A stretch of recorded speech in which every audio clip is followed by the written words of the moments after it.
Well, welcome to Butte, and I got to tell you, when I saw Don Blackadder up here, Don and I were both Bozeman Hawks many, many years ago. It's good to see some familiar faces.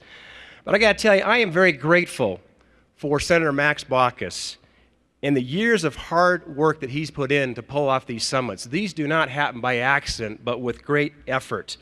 This is an unparalleled opportunity to bring our state's business leaders and entrepreneurs together with investors and the resources they need to grow and create jobs here in Montana. I remember back in, it was 1974, and I think Dennis Washington was reminding us of when Max walked from Gardner to Yak.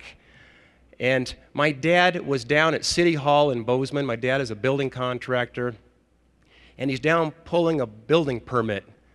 And there's a state representative that served one term named Max Baucus came walking in and said, "My name's Max Baucus, I'm running for U.S. Congress." And as they say, the rest is history. 42 years, if you think about what he did in Montana in the State House, 4 years in the U.S. House, and 36 years in the United States Senate. I want to thank Senator Baucus truly for a lifetime of service, and we are indebted to you, Senator.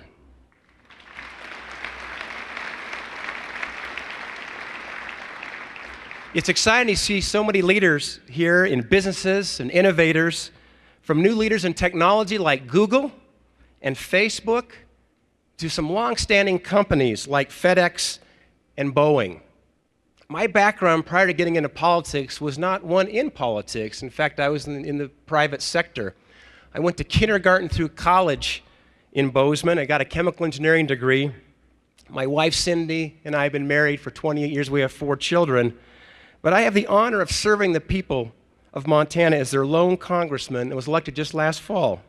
In fact, when we got back to Washington, we did a little checking, and of course, we're very proud of Jeanette Rankin, who was elected in 1916 to the U.S. Congress. Jeanette was the first woman ever elected to the United States Congress, and it came from Montana. And in fact, we have a picture of Jeanette in our office, and her grandniece is the receptionist that you meet when you walk into our office back in Washington from Martinsdale, Montana. And Jeanette Rankin was also the first Grizzly ever elected to Congress. And we won't break out into a cat grizz rally here, but let me just say this.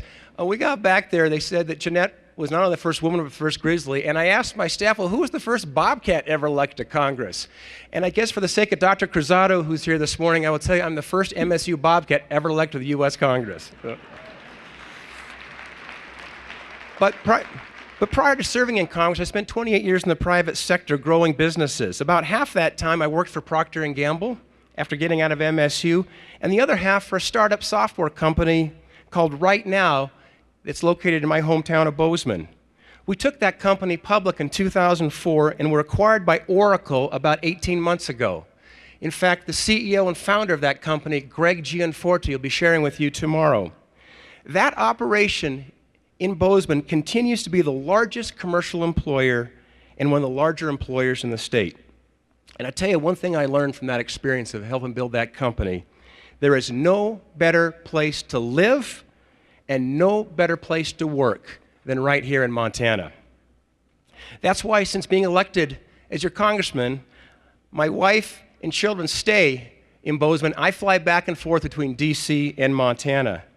But perhaps one of the best ways to illustrate how special this place we call home, that Montana is to watch the people who board those planes on that last leg when the final destination is somewhere in Montana. And you've all seen it when you fly. In the summertime, what do you see getting on those planes? About half the folks who are getting on that plane are carrying fly rods.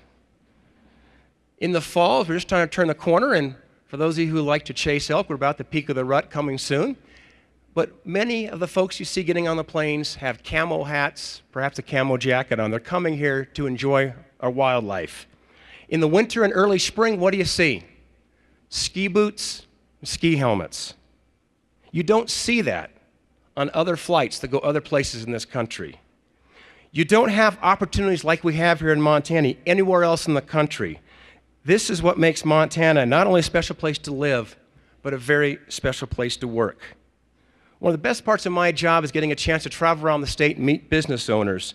many of whom have spent more than one sleepless night working to create jobs and grow their business in a state that they love.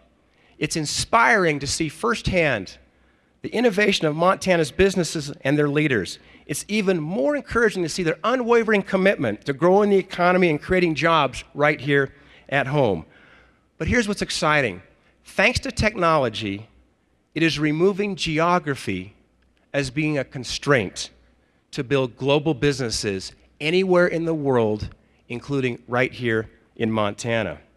And we have some very important competitive differentiators, starting with great people who possess a fantastic work ethic, combined with strong educational institutions and a quality of life that is second to none. If you've read Jim Collins' book, Good to Great, at the beginning of that book, he talks about getting the right people on the bus. I can tell you from firsthand experience, if you have a busload full of Montanans, you're going to be successful. Let me close by saying this. When we were growing our company in Bozeman, we had a recruiting website called iloveithere.com. In fact, we have billboards on the way to the ski areas saying, work where you also like to play. Several years ago, as we were rapidly growing, we needed to hire a CIO as we were building out our cloud computing capabilities. I reached out to a gentleman who was the CIO of Orbitz, based in Chicago, who was also one of our customers. We hired him and he moved his family to Bozeman. Well, today he's now working for Oracle in Bozeman. And where might you guess that Oracle, one of the leading cloud computing companies in the world at nearly $40 billion in revenue, a Fortune 100 company, where do you suppose the thought leadership and the operations leadership resides for Oracle Cloud? London? New York? Palo Alto? Nope.